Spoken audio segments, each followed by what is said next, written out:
السلام علیکم، میں ہوں فرحت عباس شاہ۔ آپ دیکھ رہے ہیں Lahore T V. General Bajwa جناب عطا بندیال صاحب، چیف جسٹس آف پاکستان، جناب آصف زرداری، جناب میاں محمد نواز شریف صاحب، شہباز شریف صاحب، اور یہ ہمارے پوری جو ہے وہ پورے کے پورے اس وقت ملک کے وارث جو ہیں وہ یہ 4-5 شخصیات ہیں، اور سب سے زیادہ جو طاقتور ہیں، جو کنسیڈریبل طاقتور ہیں، جو ان کو طاقتور سمجھا جا رہا ہے اور ہیں بھی، وہ جنرل باجوہ ہیں، پھر اپنا چیف جسٹس صاحب ہیں، پھر نہ زرداری صاحب کسی سے کم ہیں، نہ میاں شہباز شریف صاحب پرائم منسٹر ہیں، وہ بھی بہت پاورفل ہیں، اور زرداری صاحب تو چونکہ کنگ میکر بھی ہیں، ماسٹر مائنڈ بھی ہیں، امریکہ تک ان کے بہت مؤثر تعلقات ہیں، ٹائز بڑی مضبوط ہیں، اور میاں نواز شریف صاحب یہ دیکھیں کہ انگلینڈ میں رہ کے، ملک سے دور ہو کے، کتنی بڑی گیمز اور کھیل اور کیا کہنا چاہیے چلے حکمت عملی، اسٹریٹجی جو ہے اس کو امپلیمنٹ کروانے پر قادر ہے۔ تو اتنی پاورفل شخصیات نے مل جل کے ایک فیصلہ لیا کہ حکومت کو ہٹانا ہے۔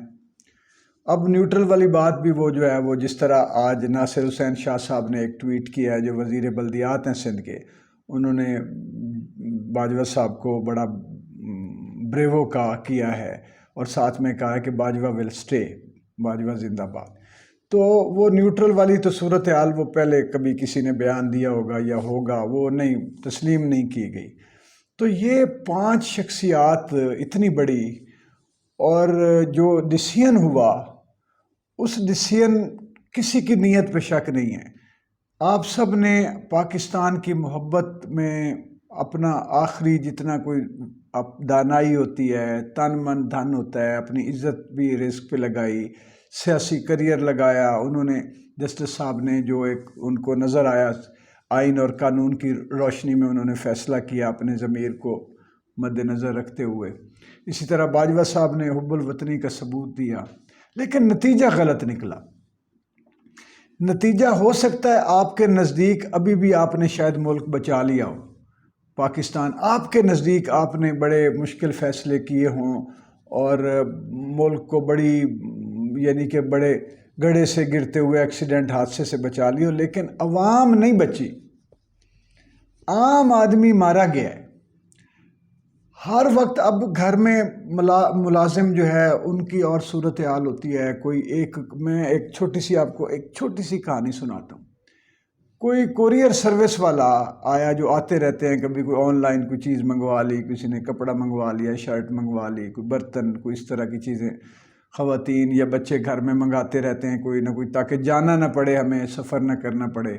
پیٹرول نہ خرچ کرنا پڑے۔ اب تو بالکل ہی نہیں جاتے، وہ کہتے ہیں گھر میں ہی آ جائے۔ تو کوئی چیز دینے آیا، تو جب وہ چیز میری وائف نے وصول کی تو اس نے کہا کہ باجی وہ ایک چھوٹا سا میں عرض کرنا چاہتا ہوں۔ وہ اچھا ایک ینگ آدمی، سمارٹ بچہ، ہمارے بیٹوں کی طرح، اور اس پڑھا لکھا لگ رہا تھا، محنتی ہے نا جو کوریئر اپنا کام کر رہا ہے۔ اس نے کہا جی اگر کوئی پرانا کپڑا پڑا ہو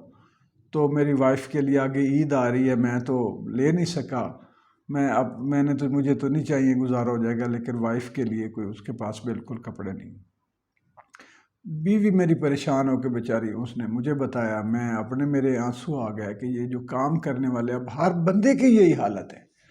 تو بہرحال ہم نے جو ہم تو خود ایسے ہی ہیں، جو مقصد یہ ہے کہ نہ کوئی انڈسٹریلسٹ ہیں، نہ سرمایہ دار ہیں، ایک عزت کی روٹی روزی، بچے نوکریاں شوکریاں ملازمتیں کرتے ہیں، کوئی میں لکھنا پڑھنے کا کام، کوئی لیکچر دیا، کوئی یہ وہ مزدوری کرتے، ساری زندگی اسی طرح گزری ہے، الحمدللہ، شکر ہے رزق حلال، اللہ برکت ڈالے اس میں۔ تو جو ہو سکتا تھا وہ دکھے ہوئے دل کے ساتھ آنسوؤں کے ساتھ کیا۔ یہ ایک کہانی ہے۔ اب یہ کہانی قدم قدم پر ہے، گھر گھر ہے، کہ پوری آدھی قوم کو جو بیچارے غربت کی لکیر کے نیچے ہے نا، ان کا تو حال ہی مت پوچھیں۔ جو محنتی مزدور لوگ تھے، وہ جو بیچارے کوئی نہ کوئی اپنی تنخواہ میں گزارا کر رہے تھے، وہ سب اب وہ اس طرح مجبور کر دیے گئے ہیں خیرات مانگنے پہ، مدد مانگنے پہ، بھیک مانگنے پہ مجبور کر دیے گئے۔ نتیجہ یہ نکلا ہے، اتنے بڑے لوگوں کی، آپ لوگوں کی دانائی کا، ان لوگوں کی جو آپ یہ دیکھیں جو ہمارے اتنے اکابرین ہیں، میں ان کو، آپ اپنی پارٹیوں کے لیڈر ہیں، پتہ نہیں میں ان کو شاید وہ بڑی مقدس لوگوں کی طرح ان کو نہ دیکھوں، شاعر ادیب ہوں نا، ہم لوگ ویسے بھی باغی ہوتے ہیں، اور پیسے والے کی تو ہم ویسے عزت کرتے ہی نہیں ہیں، کیونکہ ہماری نظر میں پیسے والا آدمی چھوٹا آدمی ہوتا ہے، اختیار اور اقتدار والا آدمی ذمہ دار ہوتا ہے ہماری نظر میں۔ شاعر، ایک ادیب، ایک جرنلسٹ کی نظر میں، ایک سمجھیں کہ ایسے آدمی کی نظر میں جو طالب علم ہوتا ہے، جو ہر وقت دانش اور علم کی تلاش میں ہوتا ہے اور اللہ سے ڈرتا ہے، اس کی نظر میں، فقیر ملنگ کی نظر میں پیسے پہ لعنت ہے، اور اختیار اور اقتدار خوف زدہ کر دینے والی ذمہ داری ہے۔ تو آپ لوگوں کے جن کو اپنے پیسے پہ ناز ہے، ان کو ہمارا دور سے سلام ہے، اور جن کے اوپر ذمہ داریاں ہیں وہ ڈرے اللہ سے، وہ آنے والے وقت سے ڈرے۔ اللہ کو اگر مانتے ہیں تو خدا سے ڈرے، اگر وہ خدا کو نہیں مانتے یا ایمان کمزور ہے یا پیسہ حاوی ہو چکا ہے ایمان پر، تو آنے والے وقت سے ڈرے، کیونکہ آپ لوگوں نے جیلیں بھی دیکھی ہیں، آپ لوگوں نے قتل ہوتے ہوئے بھی بندے دیکھے ہیں، آپ نے پھانسی چڑھتے ہوئے بھی لوگوں کو، سیاستدانوں کو، بڑے بڑوں کو دیکھا ہے، آپ نے آتے جاتے موت، زندگی، ہم سے زیادہ حادثات آپ نے فیس کیے ہیں، دیکھے ہیں، مشکلات دیکھی ہیں، تو وقت کا کوئی پتہ ہی نہیں چلتا۔ مثال میں آپ کو چھوٹی سے دیتا ہوں، آج دبئی کے ایک ہسپتال میں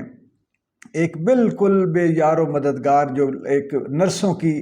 جو ہے وہ اس پہ سپورٹ پہ ہے، جو وینٹیلیٹر پہ ہیں، جنرل مشرف، کیا کر و فر تھا، ایسے آنا جانا، انڈیا گئے، ڈائیلاگ کر رہے ہیں، جواب دے رہے ہیں، میڈیا فیس کر رہے ہیں، ہر وقت ایک گھن گرج، چمک دمک اور سٹک ہاتھ میں، اور ویجیلنٹ آدمی، کمانڈو، ہمارا فخر، اور سارا ایسے ملاقاتیں، ادھر ادھر موسیقی سن رہے ہیں بیٹھ کے، فرنٹ لائنوں پہ جا رہے ہیں اپنے سپاہیوں کے ساتھ جفیاں، اور یہ وہ سارا، ایک پاپولر آدمی، ایک طاقتور آدمی، با اعتماد آدمی، دھانسو آدمی، اور اس وقت وہ ڈیتھ بیڈ پہ ہیں، اللہ تعالیٰ ان کو صحت و سلامتی عطا کرے، اور وہ اس وقت بالکل ہیلپ لیس ہیں۔ یہ ہے انسان کی زندگی۔ تو آپ کے ہاتھوں سے، میں کہتا ہوں 22 کروڑ نہ صحیح، اگر 1 کروڑ آدمی بھی ڈیتھ بیڈ پہ اس طرح قسم پرسی کا شکار ہو چکا ہے معاشی طور پر، غربت کی وجہ سے، بھوک کی وجہ سے، تو آپ اندازہ لگائیں کہ اس کا جو ایک وائبریشن کریٹ ہوگی اس کے اندر سے، یہ چیزیں، میں آپ اس کو آپ محسوس کریں نہ کریں، یہ چیزیں کائنات میں موجود ہیں، کہ جو وہ وائبریشن ایک دکھ کی اور تکلیف کی کریٹ ہوگی، اور وہ رخ تو کرے گی آپ کی طرف کہ جن کے ایکشن سے یہ ریاکشن آیا ہے، جن کی دانائی، جن کی حب الوطنی، جن کی بڑی مقصد اعلیٰ حکمت عملی کے نتیجے میں، حب الوطنی اور عوام دوستی کے نتیجے میں جو اب ریزلٹس آ رہے ہیں، یہ سب کا منہ آپ کی طرف کھل گیا، اور آپ ہی اس کے اب پاکستان میں ہر بندہ کوئی کہتا ہے کہ یار آخر ہم کس کے پاس جائیں، تو وہ آپ لوگ ہی ہیں نا، آپ کے پاس ہی آئیں گے۔ تو آپ سے اگر کوئی کہتا ہے کہ جی مہنگائی سے ہماری جان چھڑاؤ، ہماری تنخواہیں بڑھاؤ، ہمارے بل کم کرو، تو آپ لوگ تو کیا کریں گے بتائیں؟ آپ تو پھر ہیلپ لیس، آپ بھی ایک سطح پہ ہو گئے نا، آپ اس پوزیشن میں بھی نہیں ہیں، آپ میں سے کوئی بھی نہیں۔ اگر کوئی یہ کہتا ہے جی کہ اس حکومت کو سے جان چھڑاؤ، ان لوگوں کے فیصلوں نے ہمیں برباد کر دیا ہے، یا کوئی کہتا ہے جی کہ باجوہ صاحب جو ہیں وہ جانے والے ہیں کہ آنے والے ہیں، اب تو سارے جو اس وقت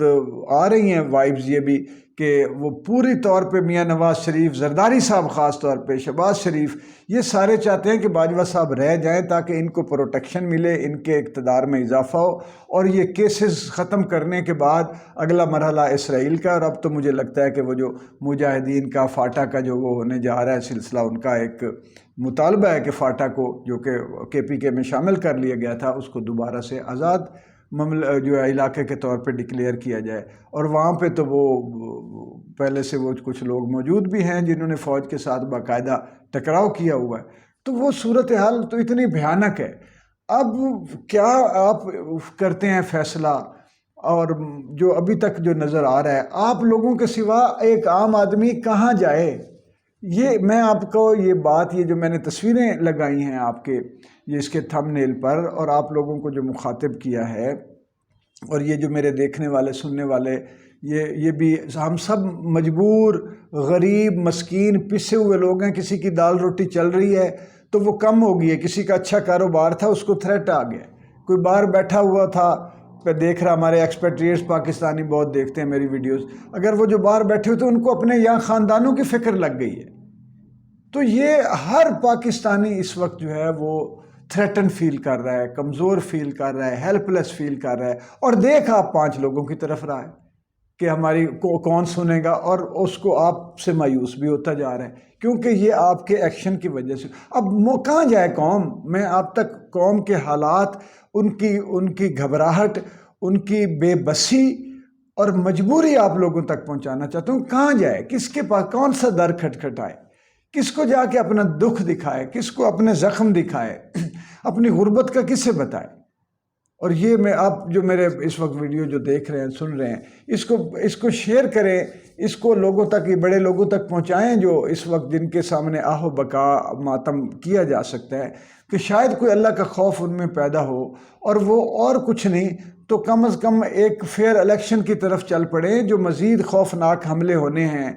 وہ نہ ہوں. میں آپ کو ایک اور بات یہ بتا دوں، as a student of economy, ہمارے ملک کا ابھی بھی کچھ نہیں گیا. یہ آئی ایم ایف جو ہے نا، یہ جہاں جس ملک میں گھسا ہے اس نے اس ملک کو برباد ہی کیا. آج تک مجھے کوئی ملک بتا دے جہاں پہ آئی ایم ایف گھسا ہو، ورلڈ بینک نے اپنا تسلط جمایا اور اس کے بعد وہ پھل پھول گیا ہو.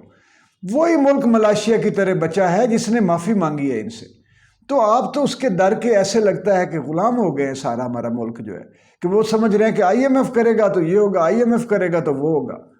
اور یہ عمران خان تو بیچارہ جانا ہی نہیں چاہتا تھا آئی ایم ایف کی طرف. کون پتہ نہیں کوئی اس کو لے گیا، کوئی دانا آدمی، کوئی بہت جو دانش مند تھا، جو ملک سے محبت کرتا تھا، وہ اس کو لے گیا آئی ایم ایف کی طرف. تو براہ کرم یہ ویڈیو جو ہے نا، آپ چینل بھی سبسکرائب کریں اور یہ ویڈیو تو ضرور شیئر کریں. کوئی نہ کوئی ہوتا یہ ہے کہ آپ ایک کو شیئر کرتے ہیں، دوسرے کہیں نہ کہیں. میں یہ چاہتا ہوں کہ یہ میرے ملک کے حالات اور میرے لوگوں کے، عام لوگوں کے حالات، ان کا ماتم، ان کے بین، ان کی سسکیاں، ہچکیاں، آہیں جو ہے وہ ان 5 بڑوں تک ضرور پہنچے. بہت شکریہ.